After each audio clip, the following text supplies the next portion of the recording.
वर्णन है नंद महाराज के घर जब से भगवान कृष्ण का प्राकट्य हुआ है तब से लक्ष्मी जी यहाँ आकर गली गली में घूमने लगी हैं। तब से ब्रज वृंदावन में भगवान कृष्ण के प्राकट्य के बाद खूब धन धान्य हो गया है। अब तो किसी वस्तु की कुछ कमी नहीं है। खूब घी, दूध, दही, माखन इनकी खूब बहुलता है। धन धान्य से सभी के घर भरे हुए हैं, क्योंकि भगवान जब प्रकट होते हैं तो एक लक्ष्मी भगवान की सेवा में नहीं है। ब्रह्म संहिता में वर्णन है, लक्ष्मी सहस्त्र शत संभ्रम सेव्यमानम गोविंदमादि पुरुषम तमहम भजामी। भगवान की सेवा में अनंत लक्ष्मियां लगी हुई हैं, करोड़ों करोड़ों लक्ष्मी भगवान की सेवा कर रही हैं। और जब कोई व्यक्ति भगवान की सेवा में लगता है या जब हमारे जीवन में भगवान का प्राकट्य होता है तो समाज में ऐसी भ्रांत धारणा है कि और देवी देवताओं की पूजन करो, उनकी भक्ति करो, तब तो धन धान्य बढ़ता है।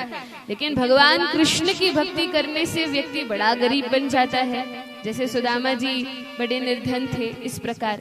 लेकिन यह धारणा सही नहीं है। हरि सूरी जी कहते हैं कि भगवान का जब प्राकट्य होता है तब वास्तव में हमारे जीवन में ऐश्वर्य आता है, तब वैभव आता है, धन धान्य भी आता है और भक्ति भी आती है। क्योंकि भगवान तो परम है, परिपूर्ण है और उनकी सेवा में अनंत लक्ष्मियां लगी हैं। और जब कोई भक्त बनता है और उसके पास लक्ष्मी आती है तो उस भक्त का जब वैभव बढ़ता है, जैसे अम्बरीश महाराज हैं, उनके धन में कभी कमी नहीं आती। वे खूब भजन करते हैं, खूब दान करते हैं और उतना ही धन उनका बढ़ता जाता है। तो भगवान देखते हैं कि भक्त कैसा है। यदि मैं इसको धन दूंगा तो क्या यह मेरी सेवा में लगाएगा? और यदि ऐसा भक्त होता है तो धन कभी कम नहीं होता। लेकिन भगवान जो करते हैं हमारे अच्छे के लिए करते हैं। यदि देखते हैं कि कोई भक्त है, इसको मैं धन दूंगा तो यह माया में पड़ जाएगा या मुझे भूलकर उस धन का उपभोग करने लगेगा, तो ऐसे भक्त से भगवान अपने धन का, लक्ष्मी का हरण कर लेते हैं। क्योंकि भगवान तो जानते हैं। कृष्ण कहते हैं, कृष्ण कहे आमा भजे मागे विषय सुख, अमृत छाड़ी विश्व मागे ए बड़ो मूर्ख। चैतन्य चरितामृत में वर्णन है, भगवान कहते हैं मेरा भक्त होकर मेरा भजन करता है और मांगता है विषय सुख, वह मूर्ख है। जैसे कोई बालक है, वह माता पिता से कहे कि मुझे चॉकलेट दो, मुझे ये दो, वो दो। माता पिता जानते हैं कि यदि अति करेगा, बहुत अधिक खाएगा तो इसका नुकसान होगा। लेकिन बच्चा रोता है, बिलखता है, मांगता है, माता पिता नहीं देते। थोड़ी देर बाद अपने आप ही चुप हो जाता है। क्यों नहीं देते? क्योंकि माता पिता जानते हैं यह बालक तो मूर्ख है, अज्ञ है, अज्ञानी है, इसको अपना भला बुरा नहीं पता। ये भले ही मांग रहा है लेकिन इसमें इसका कल्याण नहीं है, इसलिए माता पिता नहीं देते। अमृत छाड़ी विश्व मांगे ए बड़ो मूर्ख। माता पिता चाहे तो अपने बच्चों को खूब स्वादिष्ट माखन दे सकते हैं या घर की बनी स्वादिष्ट वस्तुएं दे सकते हैं, वे क्यों उसको बाहर का सामान खिलाएंगे?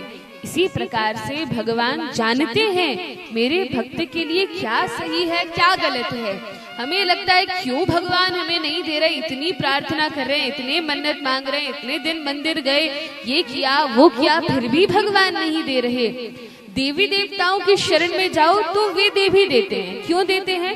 क्योंकि वे बाध्य हैं देने के लिए। मंत्रों के द्वारा वे नियंत्रण में आ जाते हैं। यदि कोई उनकी सेवा करेगा, भक्ति करेगा तो उनको देना पड़ेगा, लेकिन वो सामर्थ्य भी उन्हें भगवान ने दिया है। लेकिन गीता में भगवान ये भी कहते हैं कि जो मूर्ख हैं वे देवी देवताओं की शरण में जाते हैं, लेकिन जो परम ज्ञानी हैं, जो समझदार हैं, वे भगवान की ही शरण में जाते हैं, भगवान की भक्ति करते हैं और जो भी नहीं है वे भगवान से ही मांगते हैं। जैसे यदि कोई बच्चा है, छोटा बच्चा है और उसके पास कॉपी नहीं है या पेन नहीं है और वो जाके पड़ोसी से मांगे कि अंकल मेरे पास कॉपी नहीं है और आप मुझे एक कॉपी दिला दीजिए, पेन दिला दीजिए, तो हो सकता है अंकल दिला भी दे। लेकिन जब माता पिता को पता चलेगा तो क्या उन्हें अच्छा लगेगा कि हमारा बेटा हमसे ना मांगकर पड़ोसी से मांग रहा है? क्या उन्हें अच्छा लगेगा? नहीं लगेगा। उसी प्रकार हम सबके परम पिता भगवान हैं। भगवान स्वयं कहते हैं कि अहम बीज प्रदः पिता, मैं सभी जीवों का पिता हूँ। और हम भगवान से अपनी इच्छा व्यक्त न करके, भगवान से न मांग कर यदि देवी देवताओं की शरण में जाते हैं तो वह भगवान को अच्छा नहीं लगता। और देवी देवताओं के पास भी जो कुछ सामर्थ्य है वह भगवान के ही द्वारा दिया गया है, और भगवान ने अभी उनको दिया है, और जब भगवान चाहेंगे वापस भी ले सकते हैं। इसलिए यदि हम अपना भला चाहते हैं, कल्याण चाहते हैं, तो भगवान से मांगना चाहिए। यदि उन्हें उचित लगेगा तो वह हमें प्रदान करेंगे, और यदि उन्हें लगेगा कि नहीं ये ठीक नहीं है तो भगवान उसको नहीं देंगे। तो भगवान की कृपा पर उनके आश्रित होना चाहिए कि जैसा आपको ठीक लगे आप वैसा कीजिए। तो गोपियां भी जब गोपी गीत गाती हैं तो कहती हैं, जयति तेधिकम जन्मना व्रजः श्रयत इंदिरा शश्वदत्रहि, कि हे कृष्ण, जब से आपने ब्रज भूमि में निवास किया है, जब से आप ब्रज भूमि में प्रकट हुए हैं, तब से यह ब्रज वृंदावन कैसा हो गया। तो कहा श्रयत इंदिरा शश्वदत्रहि, जो इंदिरा देवी है अर्थात लक्ष्मी है, उनका शाश्वत वास वृंदावन में हो गया है जब से आप प्रकट हुए हैं। तो भगवान के प्राकट से सर्वत्र धन धान्य फैल गया। लेकिन वर्णन है नंदोत्सव के समय में नंद महाराज इतने प्रसन्न हैं, नंदोस्माद्मजोत्पन्ने जाता हलादो महामनः। आज तो नंद महाराज के घर में साक्षात आनंद का जन्म हो गया है। नंद का अर्थ क्या है? नंद का भी अर्थ है जो बहुत प्रसन्न रहता हो, और आनंद आ उपसर्ग जुड़ जाने के बाद जो आनंद की राशि हो, जो आनंद का समुद्र हो, तो नंद के घर आनंद का जन्म हुआ है। आज तो नंद महाराज इतने प्रसन्न हैं, जो भी धन धान्य उनके पास है सारी तिजोरियां खोल खोल कर धन धान्य लुटा रहे हैं। और भागवत में वर्णन है कि नंदोत्सव के दिन आज नंद महाराज महामन बने हैं। महामन का अर्थ क्या है? महामन का अर्थ है जो कुछ भी उनके पास है सब कुछ देने के लिए तैयार है। क्यों? कोई व्यक्ति मूर्ख तो होता नहीं है कि उसके पास जो है सब लुटा दे, लेकिन जब किसी व्यक्ति को कोई बहुत बड़ी वस्तु मिल जाती है तो फिर छोटी मोटी वस्तुओं पर वह ध्यान नहीं देता, फिर उन्हें लुटा देता है। नंद महाराज को साक्षात आनंद, साक्षात भगवान श्री कृष्ण प्राप्त हो गए हैं। इनसे बड़ा रत्न और क्या हो सकता है। इसलिए बाकी जो भी धन धान्य है वह सब नंद महाराज देने के लिए तैयार है। वर्णन है कि जब नंद महाराज अतिशय प्रसन्न हुए और सब जो भी खजाना था निकाल निकाल कर बांटने लगे, गोपियां आती हैं नंद के लाला का दर्शन करने के लिए, और आती हैं भगवान का दर्शन करती हैं, और नंद महाराज बहुत सारी चांदी देकर उन गोपियों को विदा करते हैं। तो वर्णन है गोपियां अपने सिर पर टोकरी में बहुत सारी चांदी भर भर कर ले जाने लगी। अब यह जो कहा है गोपियों ने श्रयत इंदिरा शश्वदत्रहि, तो यह कैसे संभव हुआ इसका वर्णन है। तो गोपियां अपनी टोकरी में भर भर के चांदी ले जाने लगी। तब सामने से दूसरी गोपियों का झुंड आता है, मंडली आती है, और वे गोपियां कहती हैं, अरे सखी ये तुम क्या ले जा रही हो? तो गोपियां कहती हैं, अरे तुम्हें पता नहीं नंद महाराज आज इतने प्रसन्न हैं, उनके घर लाला का जन्म हुआ है, देखो कितनी सारी चांदी हमें दी है, तुम्हें चाहिए तो जाओ नंद महाराज के घर जाओ, आज तो जो मांगोगी वही मिल जाएगा।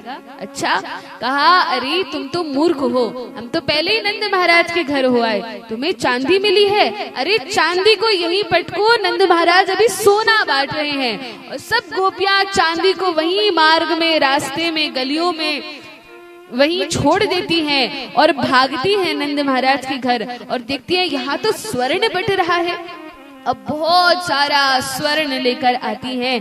फिर जब मार्ग में आई तो और दूसरी गोपियां मिली। कहा क्या ले जा रही हो सखी?